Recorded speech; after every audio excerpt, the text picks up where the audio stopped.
தயாரிப்பாளரும் மிரட்டலான நடிகருமான PL Thenappan அவர்களை பேச அழைக்கிறேன். வாழ்த்து வந்த அனைத்து நல்ல உள்ளங்களுக்கும் மற்றும் பத்திரிகையாளர் ஃபோட்டோகிராஃபர் அனைவருக்கும் என்னோட மாலை வணக்கம். ஏன்னா இப்போ எல்லாரும் மோத்து நல்ல டென்ஷன் தெரியுது, ஏன்டா சீக்கிரம் பிடிச்சி அனுப்புங்கடா. ஏன்னா நான் எதுவும் பெருசாக சொல்ல வரல, இல்லை பெருசாக பேசுகிற ஆள் கிடையாது. மேடையில் இருந்திருக்கிறேன். KR சார், ராஜன் சார் கிளம்பிட்டார். மிச்சம் ஸ்நேகன், பேரர் சார், விஜயகுமார் சார், இந்த படத்தை பிரஜன் நிச்சயமாக ரொம்ப நாளாக போராடிட்டு இருக்காரு நம்ம ஆதிராஜன்.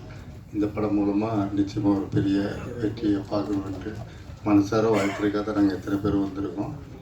டெஃபினட்டாக அந்த டேலண்ட் உள்ள ஆள் தான் ஆதிராஜன். இன்றைக்கி சினிமா இன்றைக்கி இல்லை, இப்போ கொஞ்சம் காலமாகவே இண்டிபெண்ட் ப்ரொடியூசர்ஸுக்கு ரொம்ப வேல்யூவே இல்லாமல் போயிடுச்சு. அது டாப் 5 டைரக்டர் ஆகட்டும், ஹீரோ ஆகட்டும், எல்லாருமே கார்பரேட் கம்பெனியோட டைப் இல்லை, அவங்களுக்கு தான் டேட் கொடுக்குறாங்க. ஏன்னா இப்படி பிரஜன் மாதிரி இன்றைக்கி வர்ற இன்றைக்கி பெரிய டாப்பில் இருக்கிற 5 ஹீரோஸ் ஆகட்டும், ஹீரோயின் ஆகட்டும், இல்லை ஒரு டைரக்டர் ஆகட்டும், எல்லாருமே எங்களை மாதிரி இண்டிபெண்ட் ப்ரொடியூசர்ஸ் ஒவ்வொருத்தரும் பண்ணி தான் இண்டஸ்ட்ரியில் இன்றைக்கி அவங்க அந்த இடத்துக்கு போயிருக்காங்க. இன்றைக்கி அட்லீஸ்ட் ஒரு மீட் பண்ண கூட முடியாது எங்களால். அதான் இன்றைக்கி இருக்கிற இண்டிபெண்ட் ப்ரொடியூசர்ஸ் நம்ம. இல்லைன்னா என்ன கேட்பாங்க, உங்களுக்கு தான் விஜய் டிவி டைப் இருக்கா, ஹாட் ஸ்டாரா, அமேசான் டைப் இருக்கான்னு. இதுக்கு நான் எங்கே போய் டைப், இவ்வளோ வருஷம் சினிமா இருந்து எங்களுக்கு இதுக்கு மேலே எங்கே போய் அட்ரஸ் காட்டுறது? எங்கள் நிலைமை இப்படி இருக்கும்போது இந்த படத்தை நம்பி இவ்வளோ தூரமாக எடுத்துருக்கேன். இந்த ப்ரொடியூசருக்கு நிச்சயமாக இந்த படம் வெற்றி படமாக கொடுத்து பிரஜன்லாம் இந்த படத்தில் பெரிய வெற்றியாகனா நிச்சயமாக அந்த ப்ரொடியூசருக்கு அடுத்த படங்கள்லாம் பண்ணி அந்த ப்ரொடியூசரை ஹாப்பி வச்சுக்கணுன்ட்டு விரும்பி விடைபெறுகிறேன். நன்றி, வணக்கம். ஒரு பானை சோற்றுக்கு ஒரு சோறு பதம் அப்படின்னு சொல்லுவாங்க. அந்த வகையில் இவர் எத்தனையோ சிறந்த வரிகளை செதுக்கி இருந்தாலும் இவர் எழுதின ஆராரிரோ பாடல் ஒன்றை சொல்லும் அவர் தலை சிறந்த கவிஞர் என்று கவிஞர் ஸ்நேகன் அவர்களை பேச முதல்ல நல்ல பாட்டை சொல்லி அறிமுகப்படுத்துறதுக்கு நன்றி. அனைவருக்கும் வணக்கம். இந்த மேடை மிக முக்கியமான ஒரு மேடையாக பார்க்குறேன். பொதுவாக பத்திரிகையாளர்கள் தான் இன்றைக்கு கலைஞர்களையும் படைப்பாளிகளையும் கொண்டு போய் வெகுஜனங்களிடம் கொண்டு போய் சேர்க்கிற ஒரு காலகட்டம். அப்படி இருக்கும் பொழுது இந்த மேடை ஒரு அற்புதமான ஒரு ஆளுமைகளை நிலைநிறுத்தி இங்கே இருந்தாலும் ஒரு பெரிய ஒரு சின்ன வருத்தமும் குறையும் ஐயா இளையராஜா அவர்கள், இசைஞானி அவர்கள் இங்கே அமர்ந்திருக்கணும். அது காலச்சூழல், அது நிறைய பேர் அதை பற்றி பேசிட்டாங்க. இருந்தாலும் அவர் இல்லாத அந்த ஒரு அலங்காரம் கொஞ்சம் குறைவாகவே இருக்கிறது. எனவே எல்லாம் வல்ல இறைவன் அவருக்கு எல்லா அருளையும் துணிவையும் கொடுத்து அவர் அந்த ஒரு இழப்பிலிருந்து வெளியில் கொண்டு வரணுங்கிறத எல்லாம் வல்ல இறைவனை நான் வேண்டிக் கொள்கிறேன். அடுத்து ஆதிராஜனை பொறுத்து நான் பாடல் எழுத தொடங்கிய காலகட்டத்திலேருந்து முயற்சி பண்ண காலகட்டத்திலேருந்து எனக்கு நண்பர். பொதுவாக ஒரு பேனாக்காரன் இயக்குனராக மாறுவது அவ்வளவு இயல்பாக முடியாத ஒரு காரியம். அந்த குடும்பத்திலேருந்து பெரும் போராட்டங்களுக்கு மத்திய எனக்கு தொடர்ந்து ஒரு 4வது படமோ 5வது படமோ எனக்கு இயக்கி எனக்கு ஒரு மிகப்பெரிய ஒரு வெகுஜனங்கள் இருக்கிற ஒரு மேடையில் ஒரு பத்திரிகையாளர் நிற்பது, இது பத்திரிகையாளர் குடும்பத்துக்கு கிடைத்த வெற்றியாக நான் பார்க்குறேன்.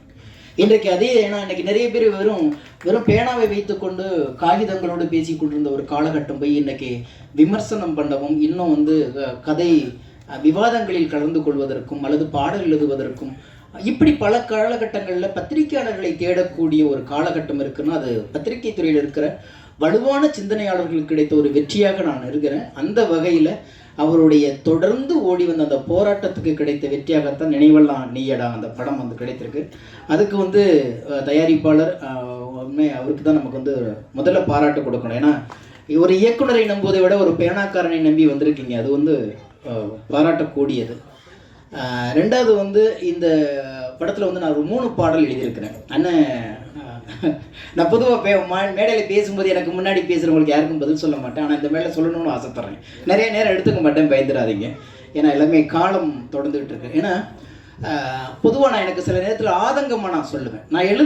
நான் இது வரைக்கும் ஒரு 3000 பாட்டு எழுதியிருக்கேன். ஒரு 30 பாட்டு தான் கமர்ஷியல் பாட்டு. ஏன்னா 3000 பாட்டில் குறைந்தபட்சம் ஒரு 500 பாட்டாவது மிகச்சிறந்த பாடல்கள் இருக்கும் நான் நம்புகிறேன்.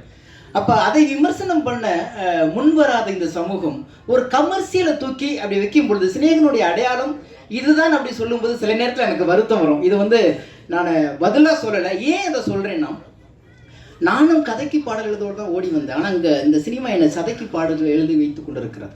பட்டுக்கோட்டை மாதிரி ஒரு 10 பாட்டு எழுதிட்டு செத்து போலான்னு வந்தவனை, அந்த வாகனம் புறப்பட்டு போனதுக்கு பிறகு சந்தங்களுக்கு எழுத வந்தவனை சப்தங்களுக்கு எழுத சொல்லி கொண்டு உட்கார்ந்துருக்கும் பொழுதுதான் சில பாடல்கள் இப்படி வருது.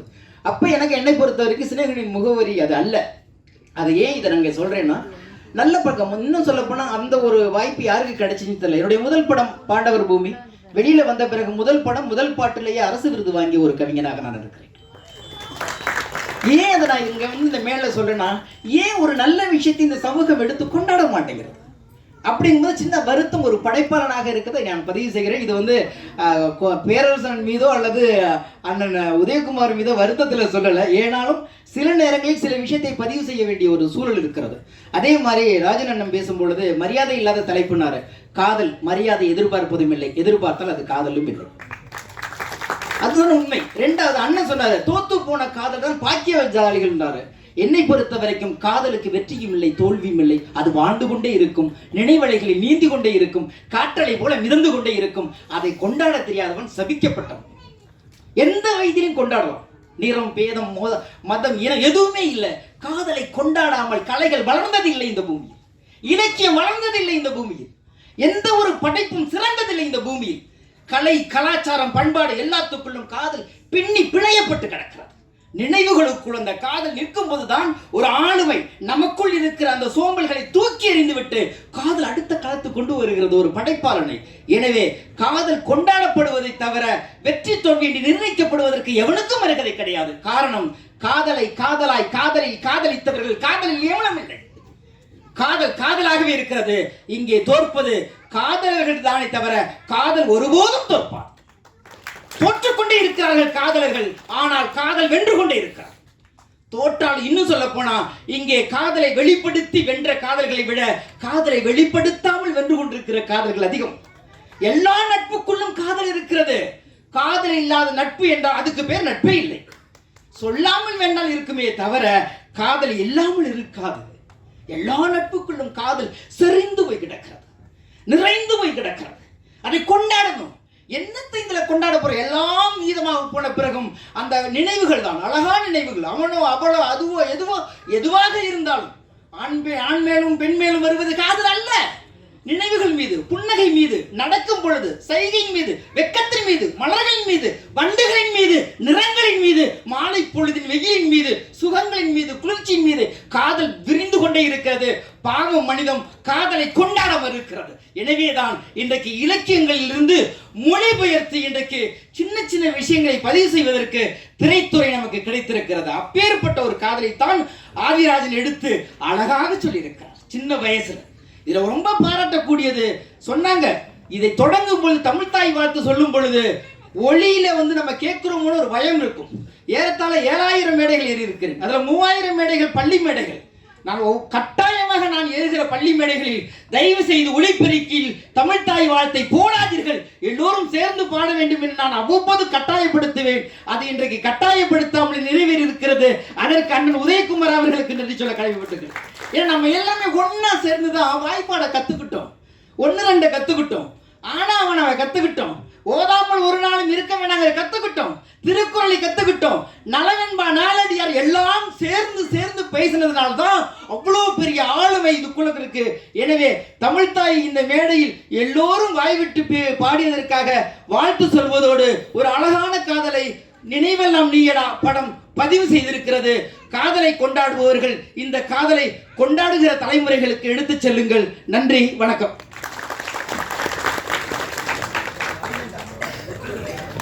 தமிழ் சினிமாவில் பல புரட்சிகளை செய்த புதுமைக்கு வித்திட்ட தயாரிப்பாளர் KR அவர்களை பேசழிக்கிறேன். அனைவருக்கும் பணிவான மாலை வணக்கத்தை தெரிவித்துக் கொள்கிறேன். இந்த திருவிளையாடல் படத்தில் பார்த்தீங்கன்னு சொன்னால் நடிகர் திலகம் பாட்டும் நானே பாவமும் நானே பாட்டுக்கு TS பாலையா அதுக்கப்புறம் அந்த பாட்டு கேட்ட பிறகு பாடாமலே கிளம்பிடுவார். அந்த மாதிரி நியாயமாக ஸ்நேகன்னு பேசின பிறகு நான் அடுத்து வந்து பேசாமல் கிளம்புறது தான் முறை. இருந்தாலும் நண்பர் ஆதிராஜனுக்காக அட்லீஸ்ட் 2 வார்த்தை வாழ்த்து பேசுறது தான் ஒரு இங்கீதம்னு சொல்லுவாங்க. ஆனால் உங்களை சிரமப்படுத்துகிறேன், அதுக்காக எல்லாரும் முதல்ல அவர் வாழ்த்தது ஒரு பக்கம் இருந்தாலும் என்னை மன்னிக்கணும் நீங்கள், ஏன்னா இந்த நேரத்தில் வந்து இதுக்கு மேலே பேசுறது. ஆனால் இந்த மேடை ஒரு வித்தியாசமான, நான் இதுவரையில் எத்தனையோ மேடைகள் பார்த்துருக்கேன், ஒரு வித்தியாசமான மேடை. எப்போவுமே இந்த மாதிரி ஆடியோ ஃபங்க்ஷனில் வந்து உண்மையும் இருக்கும் பொய்யும் கலந்து இருக்கும். ஆனால் இங்கே வந்தவங்க ஏதோ பேச வந்து எல்லாருமே வந்து மனசில் இருக்கிறது வந்து யதார்த்தமாக ஒவ்வொருத்தரும் சொன்னது வந்து இன்னும் கொஞ்சம் நேரம் கேட்கலாமான்ற மாதிரி மனசார வந்து வாழ்த்து வந்திருக்காங்க. அதனால் ஏதோ பேச வந்து உண்மை பேசுறதுக்கு வந்து ரியாசல் தேவையில்லை.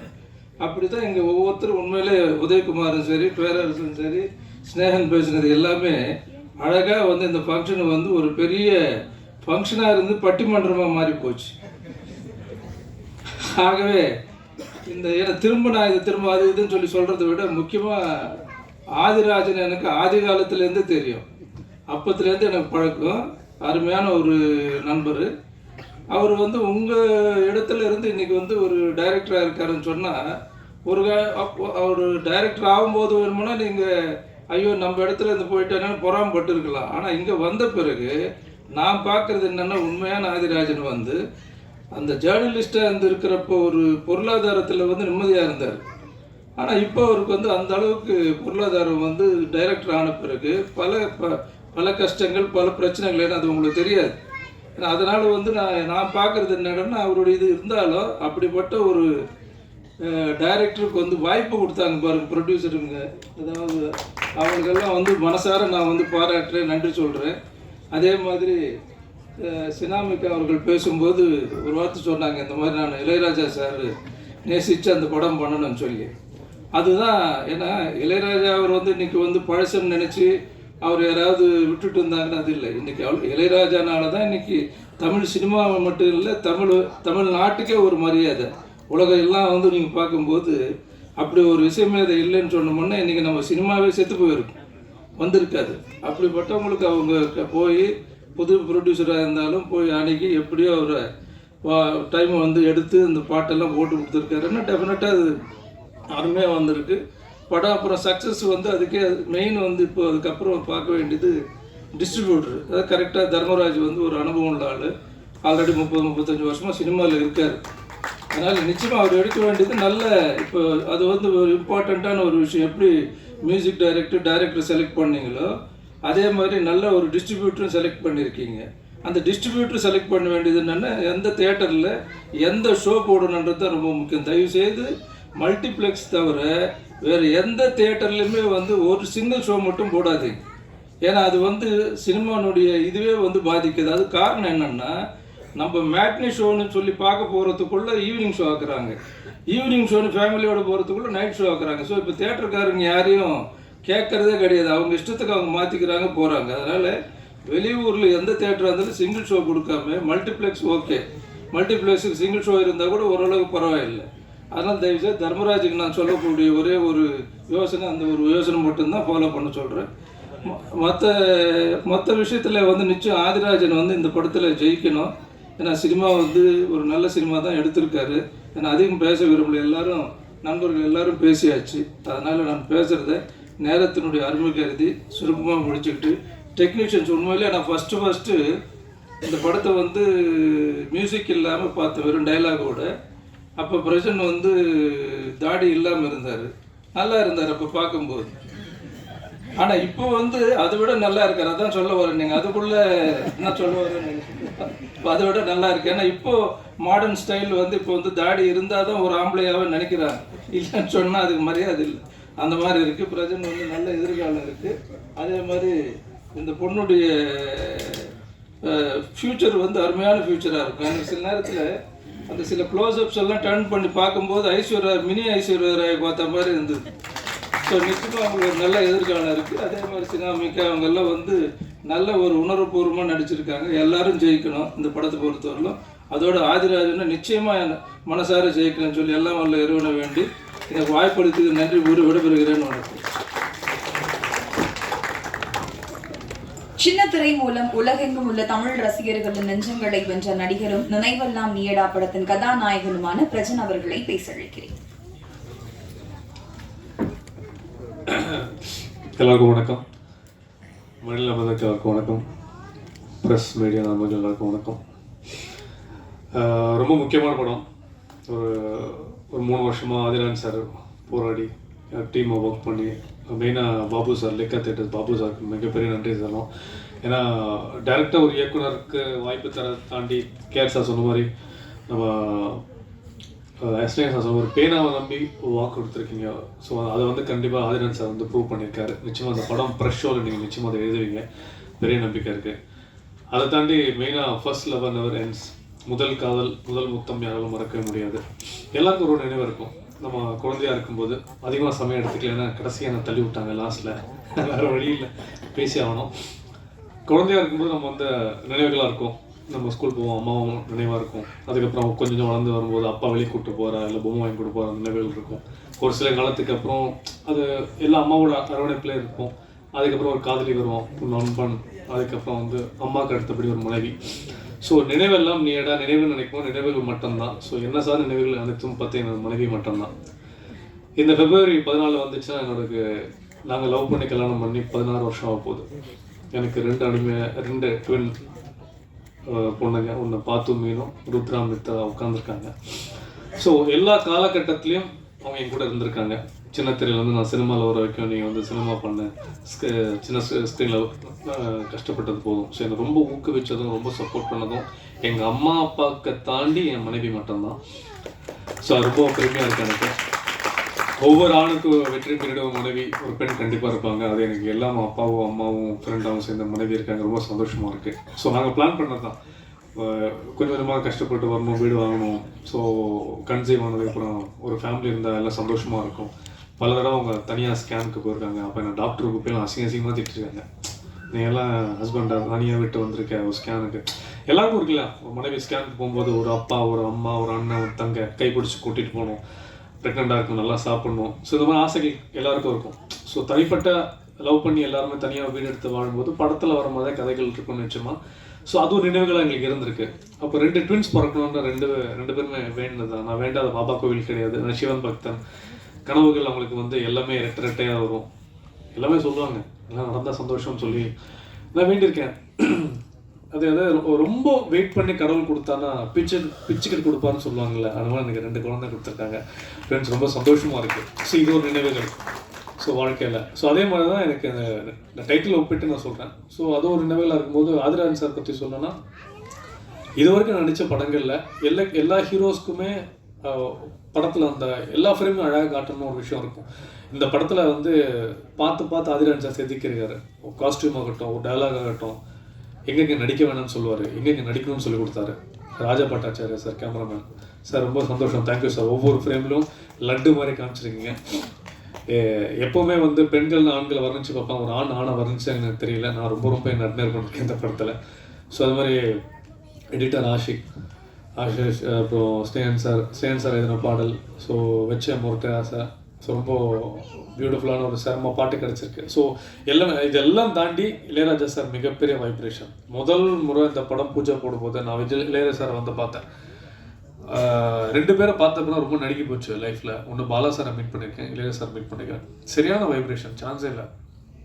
பார்த்தோன்னா ஒயிட் அண்ட் ஒயிட்டில் பார்த்தப்போ பேச்சே வரல.